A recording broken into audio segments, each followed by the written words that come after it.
mean, I grew up, and when I grew up in Montreal, I went to a Jewish elementary school and a Jewish high school, and studied Torah and Talmud and Hebrew and speak Hebrew.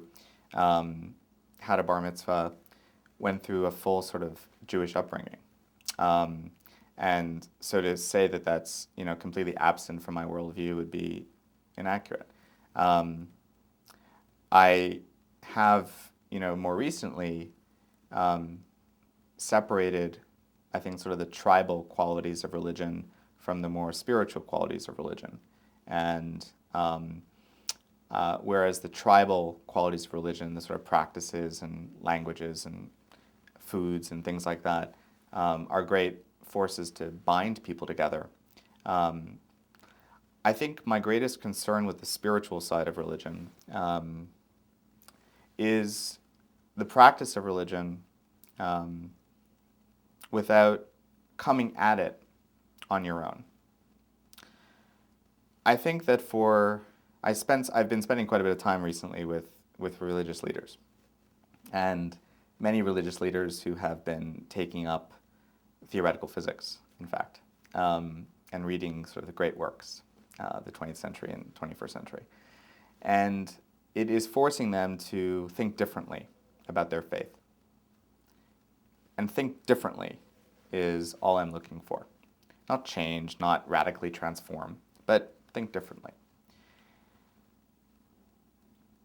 If at that point, once you've achieved a scientific literacy, you feel incomplete without God in the equation, then at this stage in my life, I think that there's absolutely nothing wrong. If anything, there's something kind of beautiful and harmonious about reintroducing God into the equation.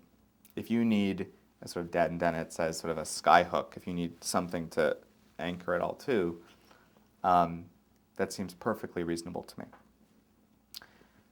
But if you're given religion as a solution to the ills of your life and of the world, and as the way of making things easier and simpler, because religion is easier than science.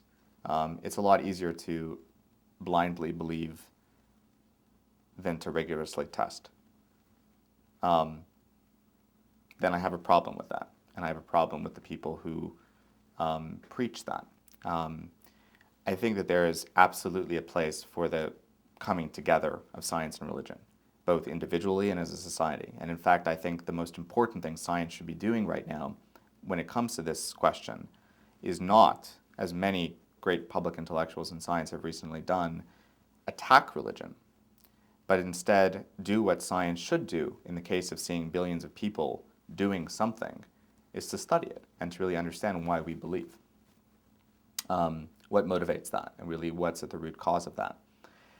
I have a problem, and I think most would, with the ability when you do then blindly, so we know what the reason is for all that, is that when you do sort of blindly or easily, too easily, come to religion as your moral compass and as your kind of guiding philosophy of life, it is a way of thinking that is less rigorous in rational inquiry and questioning things and being constantly inquisitive and curious. And so I think that when things happen in the world, you're less likely to question. You're less likely to think about them and twist them around and turn them upside down and see what happens when this does that, as a scientific worldview would predispose you to.